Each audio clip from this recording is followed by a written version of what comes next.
আজকে ছাত্র সমাজের একটি যৌক্তিক ইস্যু আদালতের কোর্টে গেছে, আর মামাবাড়ির আবদারের মতো এরা যেখানে সেখানে অবরোধ আর ব্লকেট ডেকে বসেছে। আমরা সুস্পষ্ট হয়ে বলছি, যে সমস্যার সমাধান করার জন্য যৌক্তিক উপায় রয়েছে, আইনসঙ্গত উপায় রয়েছে, সেই পদ্ধতি যেন ব্যবহার করা হয়।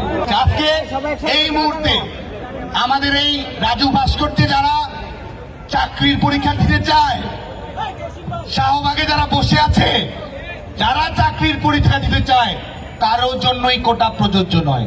রাইট নাও বাংলাদেশে কোনো ধরনের কোটা নেই। এটি আমাদের আপিলেট বিভাগ এই মধ্যবর্তী সময়ের জন্য চূড়ান্ত নিষ্পত্তি হওয়ার আগ পর্যন্ত এই আদেশ দিয়েছে। এবং এর পরেও এই ব্লকেট খেলা, এর পরেও এই যানজট অবরোধ পরিস্থিতি তৈরি করা, এটি কি সঠিক কোন কর্ম প্রক্রিয়া? আমি সুস্পষ্ট হয়ে প্রশ্ন করতে চাই, একটি যৌক্তিক দাবিকে যারা অযৌক্তিক ভাবে আদায় করতে চায়, আমরা মনে করি যে তাদের অভিসন্ধি ভিন্ন। মাননীয় প্রধানমন্ত্রী বঙ্গবন্ধু দেশ শেখ হাসিনার সরকারি কোটা নিয়ে 2018 সালে একটি সিদ্ধান্ত দিয়েছিল। এই সরকারই তো দিয়েছে, এই সরকার পক্ষের আইনজীবীরাই তো আদালতে লড়ছে। আওয়ামী লীগ সরকারই তো বলছে যে আমরা সমস্যার সমাধানে আন্তরিক। তাহলে কারা টালবানা তৈরি করতে চায়, কারা আন্দোলনের নাটক তৈরি করতে চায়, কাদেরকে চুজুর ভয় দেখাতে চায়? রাজপথ থেকে জন্ম নিয়েছে ছাত্রলীগ, রাজপথের রাজা হচ্ছে ছাত্রলীগ। কাকে ভয় দেখায়? বাংলাদেশ ছাত্রলীগের পক্ষ থেকে আমরা কথা দিতে চাই, শিক্ষার্থীদের যে সমস্যাটি রয়েছে কোটা ব্যবস্থা নিয়ে, এটিও একটি যৌক্তিক সমাধান বাংলাদেশ ছাত্রলীগ আইনসঙ্গত উপায় করবে। স্লোগান দিচ্ছে কি, কোটা না মেধা। আর যখন ইলেকট্রনিক মিডিয়ার বন্ধুদের সামনে কথা বলছে, তখন তারা কি বলছে? কোটা সংস্কার চায়। তারা বলছে কোটা না মেধা, দুটোর মধ্যে একটা। আবার কথা বলার সময় বলছে তারা সংস্কার চায়। এই যে কথাবার্তাগুলো তারা বলছে, এটি কি যুক্তিসঙ্গত কথা? এর কোনটি যুক্তিসঙ্গত কথা নয়। বাংলাদেশ ছাত্রলীগ সঠিক অবস্থান গ্রহণ করেছে। আমরা চাই আমাদের ছেলেমেয়েরা ক্লাস করবে, পরীক্ষা করবে, লাইব্রেরিতে লেখাপড়া করবে। আমাদের উপর যে নির্দেশনা রয়েছে স্মার্ট সিটিজেন হবে, সেই কাজে আমরা ব্যতিব্যস্ত থাকবো। আমরা একাডেমিক এনভায়রনমেন্ট তৈরি করব, ভালো পরিবেশ রাখবো, এবং একই সঙ্গে শিক্ষার্থীদের যৌক্তিক ন্যায়সঙ্গত দাবি দেওয়া আমরা যথাযথ কর্তৃপক্ষের কাছে যথাযথভাবে উপস্থাপন করব। এটি কি যথাযথ উপায়? আদালত বলছে এই মুহূর্তে কোটা নেই, আর তারা এখানে ব্লকেট করছে।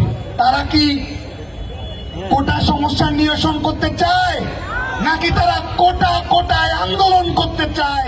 বাংলাদেশের ছাত্র সমাজের পক্ষ থেকে আজকে আমরা এই প্রশ্নটি রাখতে চাই। আজকে ছাত্র সমাজের কাছে, আজকের এই অনুষ্ঠানের মধ্য দিয়ে বাংলাদেশের সকল শিক্ষার্থীর কাছে বাংলাদেশ ছাত্রলীগের পক্ষ থেকে আমরা চ্যালেঞ্জ দিচ্ছি, এই কোটা ব্যবস্থার একটি যৌক্তিক ন্যায়সঙ্গত সমাধান বাংলাদেশ ছাত্রলীগ করবে। সুচিন্তিত ভাবে আলাপ আলোচনা করে বিচার বিভাগীয় পর্যবেক্ষণের আলোকে যেই সমস্যার সমাধান করবে, সেই সমস্যার সুচিন্তিত সমাধান না করে এই অবরোধ তৈরি করা, মানুষের জীবনকে দুর্বিষহ যন্ত্রণায় পরিণত করা বাংলাদেশের ছাত্র সমাজ কখনোই সমর্থন করে না। আর শুধুমাত্র সমর্থন খেলা নয়, লন্ডন থেকে ওয়াজ নসিহত তো শুনেছেন, আন্দোলনের সমর্থন জানাচ্ছে। অথচ সেই কুখ্যাত তারেক জিয়া বিসিএস এ ভাইয়া ক্যাডার চালু করেছিল।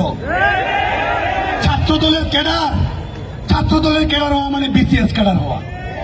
এই আবাসিক হলগুলোতে, কলেজগুলোতে এক্সাম সেন্টার পরীক্ষা দেওয়ার জন্য এক্সাম সেন্টারে যাওয়া লাগতো না, ছাত্র দলের নেতারা রুমে বসে পরীক্ষা দিয়ে পাশ করত। সেই বাস্তবতা বাংলাদেশের ছাত্র সমাজ ভুলে যায়নি। আজকে আমাদের পিএসসির পরীক্ষা নিয়ে যারা লন্ডন থেকে ওয়াজ নসিহত দিচ্ছে, এই তথাকথিত একটি সংগঠনের ভারপ্রাপ্ত চেয়ারপারসন না হলে বিসিএস পরীক্ষায় প্রিলিমিনারিতে অংশগ্রহণ করার যোগ্যতাও তার ছিল না। আজকে সে বলছে কারা বিসিএস দিতে পারবে, কিভাবে দিবে না দিবে।